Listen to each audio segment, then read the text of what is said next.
Il arrive parfois que nous devions déterminer des mesures manquantes dans les figures. Donc, généralement, on va nous demander de calculer l'aire de la figure, mais il arrive parfois que nous connaissions l'aire et que nous devions, par exemple, trouver la mesure de la petite base dans le trapèze que nous avons ici. Alors, c'est important de procéder de façon méthodique. Donc, la première chose à faire, c'est de se dire, bon, quelle est la figure qu'on nous propose? Donc, ici, c'est un trapèze. Quelles sont les informations à notre disposition? Ici, nous connaissons l'air. Donc, nous allons partir de la formule d'air du trapèze. Donc, R égale grande base plus petite base fois la hauteur divisé par 2. Donc, on va aller remplacer dans cette formule-là les variables que l'on connaît. Donc, par exemple, l'air, on sait que ça vaut 15,48. Ça va être égal à la mesure de la grande base, qui est 5,8, plus la petite base, qui est inconnue, le tout multiplié par la hauteur, 3,6, divisé par 2. La prochaine étape, dans le fond, en fait, c'est pas la prochaine étape, c'est les prochaines étapes vont nous conduire à isoler la variable b, donc la mesure de la petite base.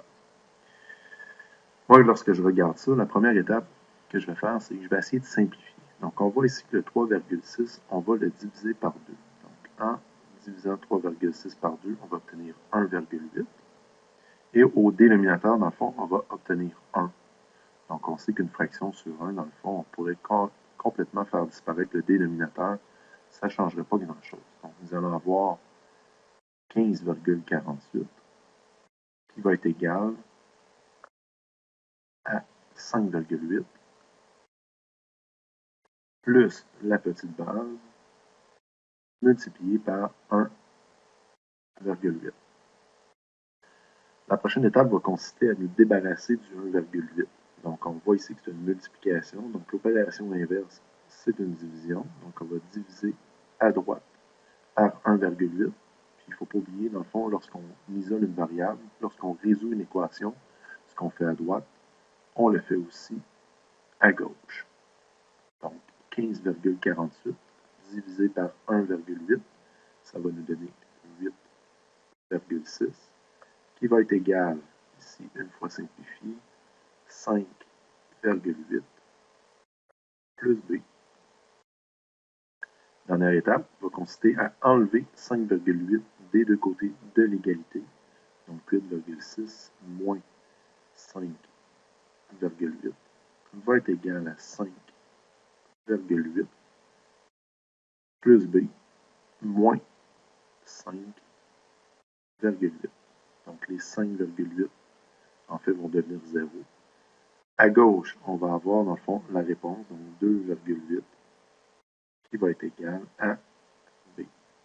Ce qui nous permet d'affirmer que la mesure de la petite base, c'est 2,8.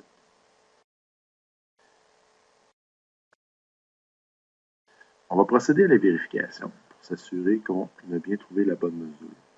Donc, dans le fond, pour faire la vérification, donc effectuer ici la deuxième partie de la question, effectuer la vérification, on va très simplement recalculer l'air à partir des mesures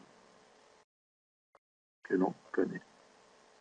Donc, toujours en partant de la formule, on va avoir dans le fond l'air qui va être égal à grande base 5,8 plus la petite base 2,8 multiplié par la hauteur 3,6, le tout divisé par 2. Donc, on va s'assurer que l'air ici qu'on va calculer va être égal à 15,48. Alors, R va être égal, on va commencer par la parenthèse, donc 5,8 plus 2,8, ça va me donner 8,6, multiplié par 3,6, divisé par 2. Alors, 8,6 multiplié par 3,6, ça va nous donner 30,96, toujours divisé par 2. Donc, l'air va être égal à 30,96 divisé par 2, alors 15,48. Donc, notre air et 15,48 cm². Et voilà.